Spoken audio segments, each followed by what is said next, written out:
Uttarakhand investor summit में उत्तराखंड के दूरस्थ पर्वतीय क्षेत्रों तक गुणवत्तापूर्ण हेल्थ केयर सुविधाओं के विस्तार की प्रतिबद्धता जाहिर करते हुए निवेशकों ने सरकार के प्रयासों के साथ पूरा समर्थन और सहयोग प्रदान करने का भरोसा दिलाया। समिट के शुरुआती दौर तक राज्य के हेल्थ केयर एवं फार्मा सेक्टर में लगभग 18,500 करोड़ के पूंजी निवेश के MOU किए जा चुके हैं। सरकार और निवेशकों ने निश्चय किया है कि प्रस्तावित निवेश को जमीन पर उतारने के लिए अगले दौर की कार्रवाई तेजी से पूरी की जाएगी। इन्वेस्टर समिट में हेल्थ केयर सेक्टर पर आयोजित सत्र की अध्यक्षता करते हुए उत्तराखंड की महिला सशक्तिकरण एवं बाल विकास विभाग की मंत्री रेखा आर्या ने कहा कि प्रधानमंत्री नरेंद्र मोदी के मार्गदर्शन और मुख्यमंत्री पुष्कर सिंह धामी के कुशल नेतृत्व के चलते उत्तराखंड विकास की राह में तेजी से आगे बढ़ रहा है। राज्य सरकार ने राज्य के तेजी से विकास तथा रोजगार के नए और बेहतर अवसरों के सृजन के लिए नीतियों में जरूरी बदलाव करने के साथ ही निजी क्षेत्र की भागीदारी को प्रोत्साहित करने पर विशेष ध्यान दिया गया।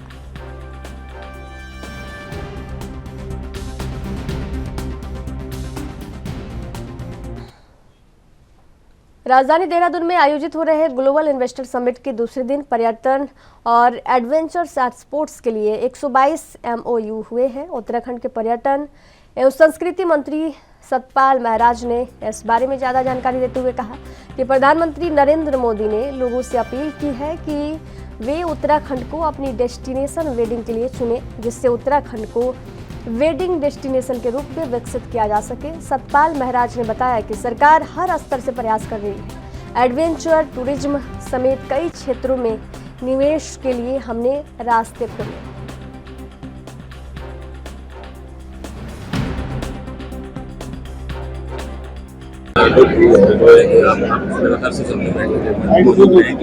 हमने बहुत से विचार रखे हैं, अपने अपने संभावनाएं रखी हैं और मैं समझता हूँ काफी उत्साहित है। इतनी संख्या में लोग आए हुए हैं और अपना भाषण में हमने सारे एस्पेक्ट्स को रखा है। एडवेंचर टूरिज्म को रखा है, इसमें जो है एनिमल सफारी को रखा है, होम स्टेज को रखा है, सारी बातें रखी हैं। और माननीय प्रधानमंत्री जी ने तो कह दिया भाई वेडिंग इन उत्तराखंड में शादियां करो, तो निश्चित रूप में इससे जो है यहाँ निवेश बढ़ेगा और लोग यहाँ पर आएंगे और उस प्रकार से इंफ्रास्ट्रक्चर भी बनेगा।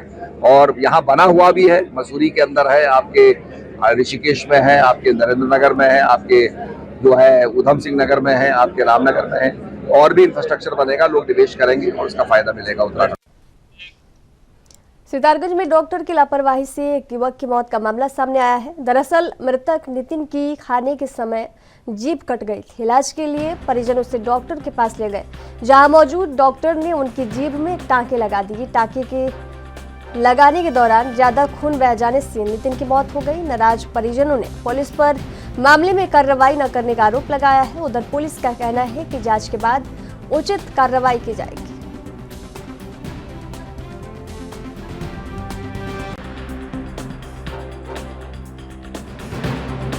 4 दिन पहले उसे थोड़ी सी लग गई थी, हल्का हल्का खून रस रहा था। उसने रुई और मतलब कि थोड़ी सी हल्दी लगा ली थी तो सब ठीक था। हल्का हल्का खून नहीं, मैंने कहा चल तू दिखा लेना, थोड़ा कहीं पे दवाई वगैरह ले लेना, कोई ट्यूब वगैरह देगा, ठीक हो जाएगा। उसे क्या पता वो यहाँ पे चलाया, इसने टाँके लगा दिए उसमें। अब उसकी इतनी हालत कि उसे गया, वो कैंटीन में जाके वहाँ पे टुन्ना में काम करता है, वो लेट गया वहाँ जाके। फिर क्या कहते हैं, उसे थोड़ी तकलीफ महसूस हुई, उसने टुन्ना को दिखाया। टुन्ना कह रहा है तूने कहाँ से कराया है? वो कह रहा मैंने यहाँ दास के यहाँ से कराया। उसने कहा जल्दी टाँके खुलवा के आ। तो इस दास ने पता कैसे जल्दी में कैसे टाँके खोले कि उसके मुँह में नसें कट गई तो पूरा खून ही खून निकलने लगा। फिर टुन्ना को टुन्ना लिखाई कि मेरे बस में नहीं है। फिर वो लोग ले गए बरेली, ले गए सीधे। फिर सुबह एडमिट किया वगैरह, इलाज वगैरह चलता रहा। बहुत ज़्यादा हालत खराब थी, 2% खून बचा था खाली, 2 दिन ICU में भी रहा वो। फिर 4-5 दिन ICU में पहले रहा, फिर मतलब कि ठीक हो गया, जनरल में आ गया। फिर भी बहुत खून निकलता था, जीभ बिल्कुल काली पड़ गई थी इन्फेक्शन की वजह से शरीर में। फिर क्या कहते हैं 3-4 दिन रहा। फिर उसके बाद अचानक से उसे दौड़ा पड़ा, पता नहीं क्या हुआ, उसकी खून फिर से शरीर में कम हो गया क्योंकि वो टेटनस से वो इन्फेक्शन बन गया था शरीर में। फिर डॉक्टर मतलब क्या कहते हैं ICU में लेके गए, उसके बाद वहीं दम तोड़ दिया उसने। ट्रीटमेंट करवाया तो इनने जीभ में ब्लड थोड़ी आ रहा था तो टाँके भर दिए। जब टाँके भरे तो इसका मुंह सूज गया बहुत बड़ा। तो टुन्ना सर ने कहा कि तुमने ये क्या किया, कहाँ करवाया आया? उनने भगाया कि और जाओ जहाँ लगवाए कटवा ले इसको। तो जे आए यहाँ कटवाने लड़का, तो हड़बड़ी में इनने टाँके काटते वगैरह सब उसकी नसें काट दी। जब नसें काट दी तो वो ब्लड नहीं रुका तो राममूर्ति ले गए। तो उतने भी डॉक्टरों ने कहा कि ये नहीं होता ऐसा, ये गलत हुआ। और ब्लड निकलते ही निकलते दम तोड़ दी बच्चे ने। इंसाफ चाहिए। टेटनस का इंजेक्शन भी नहीं लगाया था इन लोगों ने। सितारगंज थाना क्षेत्र में गणेश मंदिर के पास एक व्यक्ति हैं जिनके द्वारा ये तहरीर दी गई कि उनके पुत्र की इलाज के दौरान एक चिकित्सक द्वारा लापरवाही उसमें बरती गई और उस लापरवाही की वजह से उसके पुत्र की मृत्यु हो गई है। तो इसमें जांच की जा रही है फिलहाल प्रकरण की, और इसमें जो नियमानुसार इसमें कमेटी गठित होगी उसके द्वारा जांच की जाएगी और उसमें जो भी तथ्य प्रकाश में आते हैं उसके हिसाब से इसमें अग्रिम विधिक कार्रवाई की जाएगी। हाँ, उसमें लिखा गया एप्लीकेशन में उनके द्वारा बताया गया कि चिकन खाने के दौरान उनकी जीभ कट गई थी, तो उसी के उपचार के दौरान ये घटना घटी है और उसके बाद उन्होंने यहाँ उपचार कराने के बाद बरेली में भी उपचार कराया जिसके दौरान उनके पुत्र की मृत्यु हुई है। तो इसमें सभी तथ्यों की जानकारी की जा रही है और जो भी तथ्य आते हैं प्रकाश में उसके हिसाब से। यहाँ रुकेंगे एक छोटे से ब्रेक के लिए। ब्रेक के बाद जल्द हाजिर होंगे। देखते रहिए ANB न्यूज़।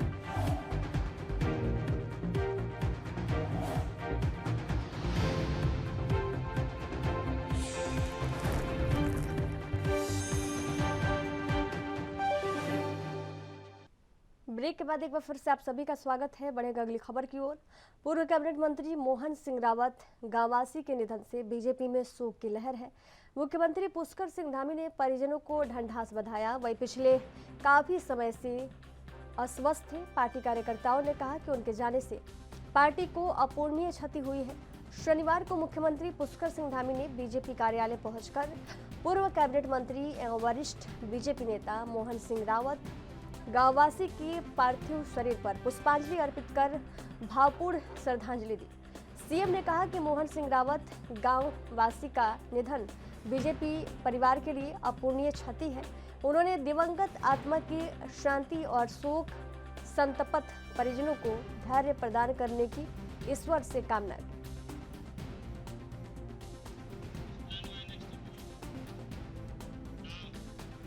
एसटीएफ और देहरादून पुलिस को रिलायंस ज्वेलरी शोरूम डकैती मामले में बड़ी सफलता मिली है। पुलिस ने यूपी से डकैती के आरोपी और 2 लाख के इनामी विक्रम को गिरफ्तार कर लिया है। आरोप है कि देहरादून में हथियार रिकवरी के लिए ले जाते समय विक्रम ने पुलिस टीम पर हमला कर दिया था। इस पर पुलिस की गोली से वे घायल हो गया था।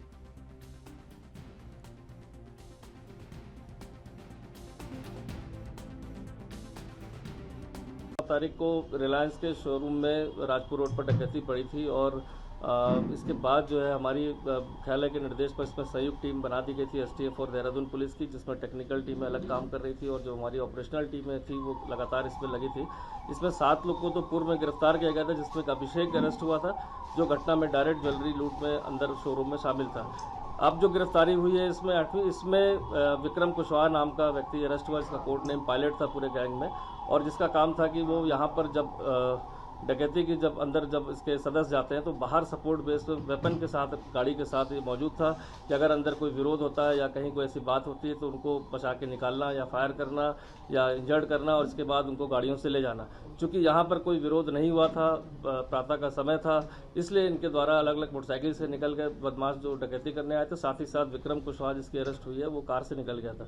उसने एक वेपन जो लोडेड रखा हुआ था, जब आगे जब सहसपुर एरिया में चेकिंग देखकर इन्होंने अपनी गाड़ियों को छोड़ा और पब्लिक ट्रांसपोर्ट से निकल गए थे। इसकी गिरफ्तारी एसटीएफ टीम द्वारा पीलीभीत से की गई। एक इनपुट प्राप्त हुआ था, इसमें जो अलग अलग टीमें काम कर रही थी उस इनपुट के आधार पर टीम ने पीलीभीत से अरेस्ट किया था और उसको पूछताछ के लिए, चूंकि मामला यहाँ का दर्ज था कोतवाली में, इसको रात्रि में पूछताछ के लिए लाया गया, जिससे संयुक्त टीम एसटीएफ की आरबी चमोला जिनके सीएम के नेतृत्व में एसटीएफ की और देहरादून पुलिस की टीम ने विस्तृत पूछताछ करी।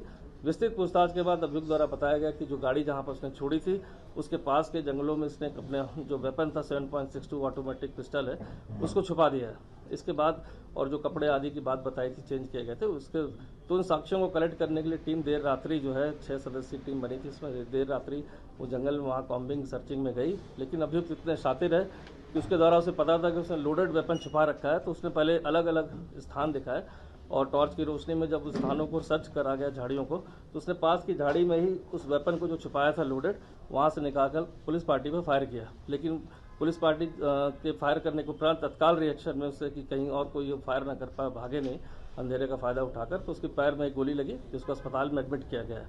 अब उसको ठीक होने के उपरांत इसमें आगे की पूछताछ की जाएगी। बाकी उसको न्यायिक जो भी प्रक्रिया उसको फॉलो करके उसका रिमांड